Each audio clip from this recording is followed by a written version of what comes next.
Salut les gars, quand c'est bon, c'est bon. Chaque jour qu'on dort, on se réveille toujours avec des nouveaux dossiers. Cet activiste de Laurent Gbagbo traite le gouvernement de Dramani Ouattara et de RDR de la méchanceté. Sans plus tarder, je vous laisse regarder la vidéo et chacun va essayer de donner son avis dans les commentaires. N'oubliez pas de vous abonner, liker les vidéos pour nous encourager, ça fait plaisir. Les amis, écoutez ce jeune. Regarde comment ils ont cassé les points.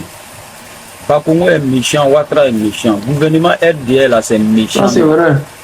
Ouais, Doula Mafada avait chanté, on n'a pas crié. Souroudio m'a démissionné, Tikenja a démissionné. C'est quoi Tikenja ne va chanter pour Ouattara? Ouattara nous a trahis. Hein. Regarde comment il est transcrit. Ils sont allés regarder, on casse les points, c'est pas bon. Les pauvres là, ils peut-être, j'ai Abidjan dit tout ça, Ouattara nous a trahis. Son gouvernement même là, il nous a trahis au nom de ma maman. Si vous voulez venir me tuer, Mrasege. La souffrance qui est sous dedans, la mort même est mieux que ça. La mort est mieux que ça. Un jour vous allez mourir. Vous allez venir derrière moi pour aller me mettre en prison, non? Ici et mais là-bas. Et si vous n'allez pas mourir aussi. J'ai parti me trouver là-bas. Ce que vous êtes en train de faire là, c'est méchant. Gouvernement RDR est méchant. Les RADP, c'est le maudit. Ils ne sont pas prêts pour nous. Ils sont à casser les points. C'est pas quoi. Gbagbo est meilleur. Tant que Gbagbo, on était en l'aise. Très, très en l'aise. On dit que Gbagbo a tué l'homme. Il n'est pas tué, c'est Ouattara qui a tué l'homme. Ouattara n'est pas bon. Pourquoi ils ont envoyé ces pays? Hein? Les blancs là, ils ne sont pas bêtes. Ils ont fait richer. On voit que le Moroni là, il n'a rien fait. Maintenant, Ouattara, tu l'as fait pleurer tes papas, tes mamans. Ça fait mal. Il y a une manière de développer un pays, mais ce n'est pas un coup, sans les avertir, sans les dommager. Hein? Vous savez que les propriétaires de maisons là, c'est les malhonnêtes. Donc nous qui vivons là, c'est en nous. Les propriétaires de maisons là, ils prennent là, ils gagnent temps. Donc là, nous qui sommes dans les maisons là, parce que nous on est locataires, c'est nous qui sommes. Vous devez venir casser. On a nos enfants, on a nos matériels. On dormit où? Si ça vient trouver même qu'il y a la pluie, même là, tu as fait comment? Tout est pris sur un mourir. Eh tchè, vous n'avez pas avoir pitié de. L'homme va mourir. Vous allez mourir comme il n'y a rien même. Parce que vous êtes méchant. Le gouvernement Ouattara est trop maudit, ni sans prêt. On ne savait pas que c'était quoi. Hein. Si on savait que c'était quoi, là, voilà, Ouattara, on n'allait pas te voter. Moi-même, il me demande d'avoir si Ouattara même est ivoirien. Je dis pas pour moi ivoirien. Parce que les Cissé n'est jamais ivoirien. Les Cissé, c'est les Guinéens, c'est les étrangers. Ils veulent venir mener nos pays. C'est pas bon. C'est vos mamans qui vous fait pleurer là, c'est ça même qui ne me plaît pas. Quoi. Hein? Gbagbo n'a jamais fait pleurer un maman. Quoi. Vous êtes maudit même. Voilà, billet.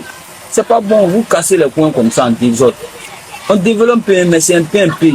Un PMP. Et tu es Savaroua. Oh. Les amis, vous venez d'écouter la vidéo de ce jeune-là. Ce qu'il dit, je pense qu'il a un peu raison. Parce que, moi, je ne sais pas, hein. On a beau dire ce qu'on veut. Mais un Ivoirien des souches que moi je connais, même s'il est du Nord, il ne peut pas faire ça là. Prenez l'exemple d'Ahmed Bakayoko. Prenez l'exemple de Soro. On a beau dire Soro c'est un rebelle, mais pourquoi est-ce qu'il est rebelle et puis les Ivoiriens le suivent? Ahmed Bakayoko, il est monté, mais il était Ahmed Bakayoko là. Les Ivoiriens le suivaient. Les gens l'aimaient du Nord au Sud, de l'Est à l'Ouest. Pourquoi? Parce que Ivoirien. On peut lui dire de faire du mal, hein, mais il fait du lié parce que souvent quand tu es dans les cercles, tu n'as pas le choix, tu es obligé de faire ce qu'il te demande de faire. Mais néanmoins, là, tu réussis quand même à aider tes frères et sœurs. Bakongo là, pourquoi tout le monde les déteste? Et ça Ahmed Bakayoko là, l'opposition ne les détestait pas. L'opposition les détestait, mais il y a certaines personnes dans l'opposition à qui il faisait du bien. Mais vous me regardez, depuis qu'il n'y a plus Ivoirien à la tête de l'État ivoirien, dites-nous, il y a qui dans le gouvernement d'Ado là qui aime les Ivoiriens ou qui vient en aide aux Ivoiriens? Même le ministre de la Jeunesse, quand on dit qu'on lui donne 1 milliard par jour, pourquoi les jeunes ne sont pas derrière lui? Pourquoi? Tenez vraiment, c'est quel argent qui lui manque? Mais pourquoi personne ne court derrière lui? Parce que, regardez, tellement il n'est pas habitué à être gentil là. La jeunesse, tu vois certains qui veulent forcer, oui, après Ado, c'est lui, oui, après l'autre. Regardez, ça va où? Mais imaginez un instant ça là, s'ils avaient fait ça pour Lassine Diaby. C'était Djenzen, parce que les Ivoiriens de souche là, ils connaissent les frères. Ils savent comment les amadouer, ils savent comment leur parler, ils savent comment faire pour que leurs frères là rejoignent la lutte. Mais depuis que c'est eux là, regardez, tous les jeunes ont commencé à quitter le RDR.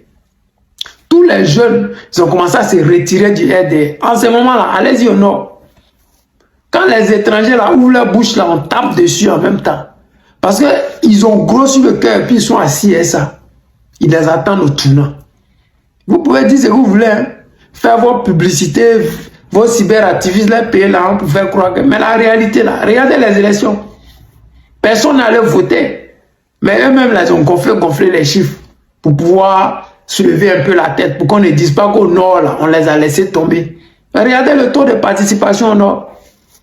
C'est ça la réalité. Ils ne veulent pas dire, mais ils savent. De la manière ils savent là, nous aussi on sait. Voilà pourquoi quand vous voyez les élections au nord là, ils ne veulent pas qu'il y ait des Ivoiriens de souche nordistes candidats. Il y a certains enfants du nord qui bravent ça et puis ils s'en vont chercher candidat libre, candidat indépendant.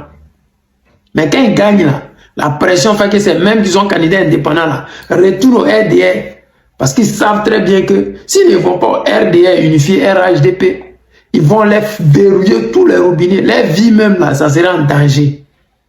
Ils ne sont pas bêtes, ils sont intelligents, ils retournent au RDR alors qu'ils savent très bien qu'ils sont partis indépendants. Si on voulait voter RDR, on allait voter le candidat du RDR. C'est parce que les gens ne veulent plus du RDR qu'ils sont allés voter les candidats indépendants. Mais comme ceux qui ont voté étant candidats indépendants, ils étaient déjà RDR. La pression fait qu'ils n'ont plus le choix. C'est la première fois dans l'histoire de la Côte d'Ivoire que quand tu es indépendant, tu deviens un problème pour le parti au pouvoir. Tous ceux qui sont indépendants, on les force à rejoindre le parti au pouvoir.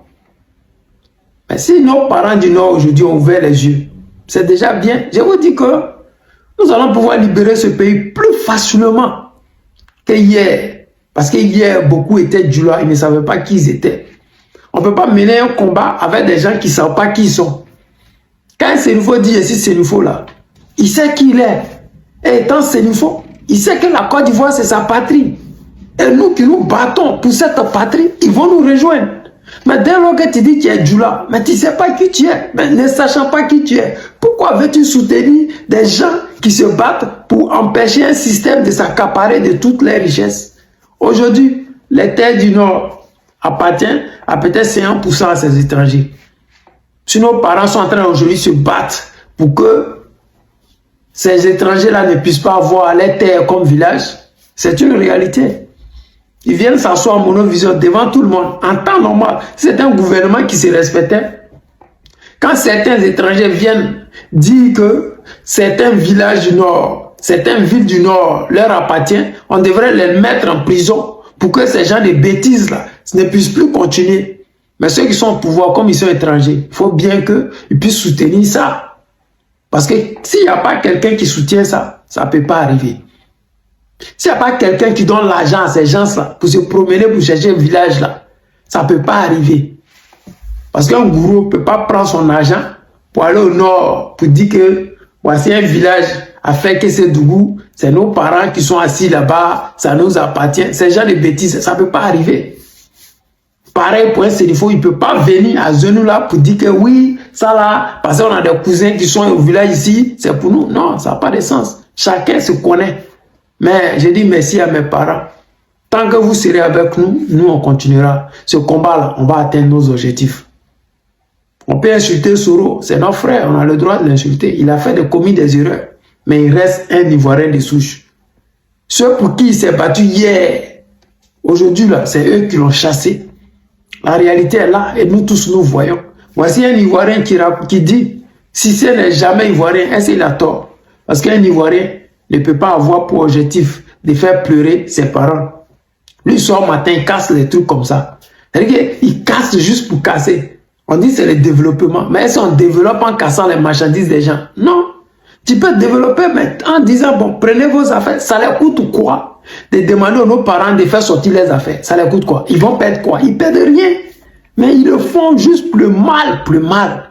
Quand quelqu'un veut se venger de toi, là, tout ce qui va te faire souffrir, c'est ce qu'ils font. Regardez les rebelles au nord, qu'est-ce qu'ils ont fait? Ils ont déjà nos parents. Il y a certains parents qu'on disait, oui, faut sortir avec ta fille. On disait à certains mamans, sors avec ton fils. Si tu veux pas, viens, on va couper ta main. Ils ont fait, c'est-à-dire qu'on fait le mal pour le mal. Tu as déjà pris une ville. Est-ce que tu es obligé de faire commettre ces genres de choses-là?